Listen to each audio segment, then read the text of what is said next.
Bonjour et bienvenue dans ma chaîne. Je suis Diane Désiel et aujourd'hui je vous montre à déplacer les pinces sur un corsage de base. Alors bien sûr, pour commencer, on a besoin de notre corsage de base qui a habituellement une pince à l'épaule et une pince à la taille. Mais sachez que peu importe où on va mettre la pince, la valeur totale va demeurer la même. Qu'on en garde deux pinces comme le gabarit ou qu'on la transfère en seulement une pince, l'ajustement du corsage ne va pas changer. Lorsqu'on veut pas nos deux pinces, on veut par exemple faire simplement une pince à la taille. Alors on a simplement qu'à tracer du premier cran d'une pince jusqu'au premier cran de l'autre pince. Je vais éliminer la pince d'épaule en la transférant au bas du corsage. Vous pouvez prendre votre haleine à patron et simplement ramener le deuxième cran sur le premier et retracer la partie que vous n'avez pas tracée. Alors, ce qui veut dire du deuxième cran jusqu'au deuxième cran à la taille. Il ne faut jamais retracer plus d'une fois le contour du gabarit. Le premier pivotement est terminé. Je vais tracer la pince. Maintenant, pour les pinces, habituellement, on va déplacer pour un patron final, on va déplacer le pivot environ 2 cm à l'intérieur de la pince sur une ligne centrale. Alors, trouvez le centre de votre pince au bas et venez déplacer votre pivot de 2 cm environ avant de retracer la pince avec ce nouveau pivot. Le poinçon, qui est un guide pour la couture, va se trouver également sur la ligne centrale, 1 cm à l'intérieur. Celui-ci, ça va être un trou ou une marque dans le tissu. Maintenant, ce qu'il nous reste à faire, c'est de plier notre pince pour obtenir le bon capucin. Habituellement aussi, on va plier le fond de la pince vers les médianes. Alors, on vient plier le côté près de la médiane en premier. N'ayez pas peur, pliez bien comme il faut, même si on dépasse, c'est pas grave. Ensuite, on vient retenir le pivot de la pince et on va pouvoir placer le premier côté sur le deuxième sans problème. Alors, ce qui reste à faire à ce moment-ci, c'est de tracer notre capucin.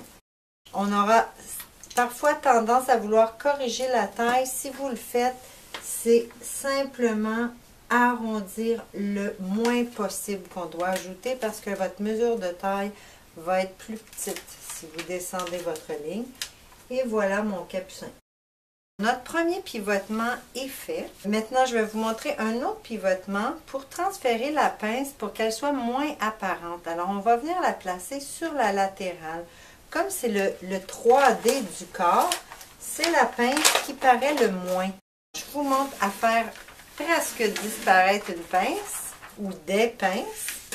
Les deux pinces vont être déplacées sur la latérale. La première chose à faire, c'est de venir marquer sur votre gabarit où est-ce que vous voulez la pince. Alors, elle peut être droite ou elle peut être avec un léger angle. Je vais faire mon angle directement ici. Au lieu de commencer par un cran, on va commencer à tracer où est-ce qu'on veut notre nouvelle pince. Alors, regardez bien, on va faire une fois le tour du gabarit. On commence à tracer et on va tracer jusqu'au niveau du premier cran. On doit s'arrêter parce qu'on ne veut pas notre pince d'épaule. On n'en veut plus. Alors, on tient notre pivot et on va fermer la pince d'épaule avant de continuer notre tracé de contour du gabarit. On va tracer comme ça jusqu'à la pince de taille, le premier cran. On ne veut pas la pince de taille non plus. Alors, on tient notre pivot et on va fermer la pince de taille. Fermer la pince avant de continuer notre tracé jusqu'à l'endroit où vous voulez vos deux pinces. Plus de pince d'épaule, plus de pince de taille, seulement une pince latérale. Je vais venir tracer ma pince, ma nouvelle pince. Et comme on l'a fait tout à l'heure, on va venir mesurer notre valeur de pince, trouver le centre et déplacer notre pivot de 2 cm. Sur la ligne centrale, je vais tout de suite indiquer mon 1 cm plus bas pour le poinçon. Et on retrace notre nouvelle pince. On est prêt à fermer. Lorsque la pince est horizontale ou presque horizontale, on doit fermer pour avoir la valeur de pince vers le bas. On veut la valeur de pince vers le bas, on va venir plier le côté du bas en premier.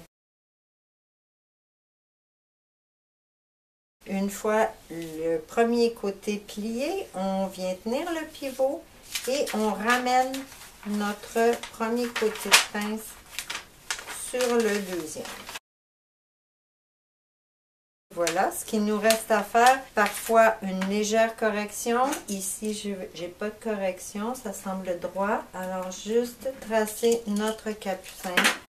Le deuxième pivotement réalisé. On est maintenant prêt pour un troisième pivotement de pince et c'est sûrement mon favori. On va pivoter les deux pinces à l'encolure de la même façon qu'on l'a transféré sur la latérale. On va venir se faire une petite marque à l'endroit où on veut notre pince et on commence à tracer à ce point.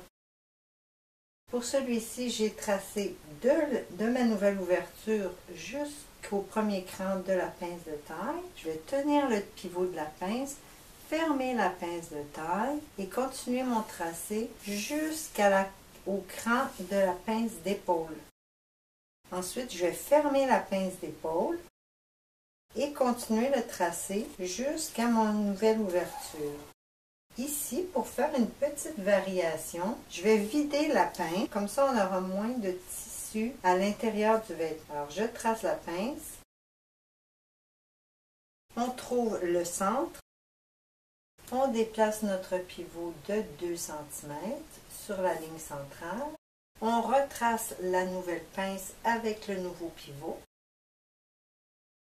Et la variation, pour vider la pince, c'est simplement ajouter les valeurs de couture à l'intérieur de la pince. Et voilà, pas besoin de capucin ici. Pour le même style ou presque le même style, je vais vous montrer un autre pivotement, mais qui va nous servir à faire une nouvelle découpe princesse, qui va également passer par l'encolure, le pivot, et on va tracer une ligne jusqu'à la taille. Alors, la variation dans une découpe princesse. On va faire comme on a fait pour le précédent. On va tracer du nouveau point de pince jusqu'au cran de taille et on va indiquer notre pivot. On retire le gabarit et on relie les points. Ça, c'est ma première pièce de patron. Je vais lui mettre son droit fil et au pli une fois. Maintenant, la pièce de latérale. Je laisse un peu d'espace et je replace mon gabarit. Cette fois, je vais commencer le tracé au deuxième cran de pince jusqu'au deuxième cran de pince à l'épaule. Je vais retenir mon pivot et je vais fermer la pince d'épaule pour continuer mon tracé jusqu'à mon point de départ. Et effectivement, c'est le point de départ de ma première pièce. Alors maintenant, je peux relier les points. Et maintenant, on peut ajouter les valeurs de couture.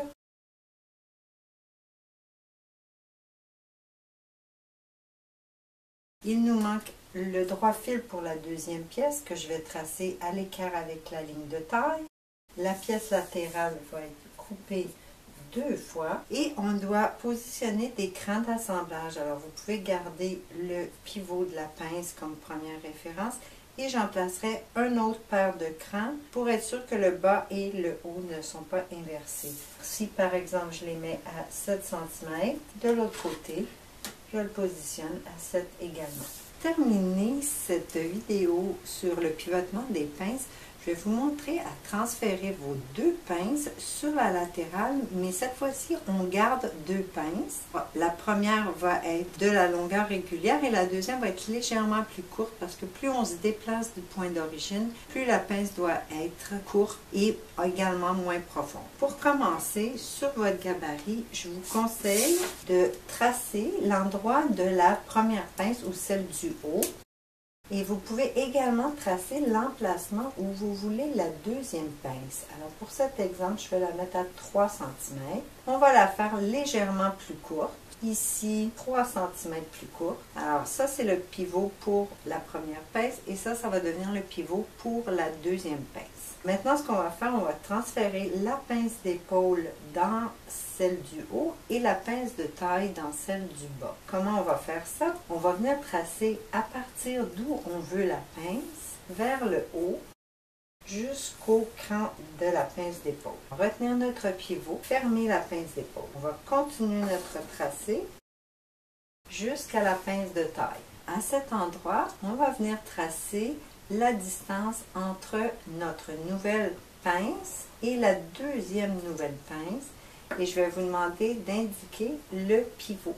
Maintenant, on retient toujours au pivot de base et on va fermer la pince de taille pour pouvoir tracer du deuxième cran jusqu'au deuxième ouverture de pince et je vais vous demander encore une fois de venir indiquer le pivot. Maintenant, je peux tracer la pince du haut et celle du bas. Alors, pour tracer la pince du bas, je vous ai fait indiquer le nouveau pivot, celui-ci 2 fois. Alors, vous avez 2 petites références. Trouvez le centre et ça va devenir votre pivot. Alors, on a maintenant nos 2 nouvelles pinces. On peut raccourcir la première de 2 cm et notre poinçon 1 cm à l'intérieur. La deuxième pince était déjà raccourcie, alors on va placer simplement notre pivot, notre poinçon 1 cm à l'intérieur et on est prêt à plier. Alors les fonds de pince s'en vont vers le bas, on va plier la ligne du bas en premier et on va fermer les 2 pinces. Pour ce nouveau style, on aura nécessairement besoin d'une correction sur la latérale parce que plus on déplace le pivot du point d'origine, plus la correction va être grande. Alors, je vous suggère de prendre votre règle courbe et ce qu'on va faire, c'est qu'on va passer probablement par le centre des 2 nouvelles pinces en ajoutant un petit peu et en retirant un petit peu. Et on vient tracer nos capucins. Ici, la variation avec la découpe de l'encolure jusqu'à la taille. Et vous voyez de l'autre côté, j'ai fait le pivotement seulement avec la pince vidée. Alors c'est tout pour aujourd'hui. J'espère qu'avec cette vidéo, j'ai su vous montrer que le pivotement de pince était simple, très facile et donne d'excellents résultats pour changer votre style de corsage sans trop d'efforts. Alors, je vous remercie d'avoir été là et je vous dis à la prochaine.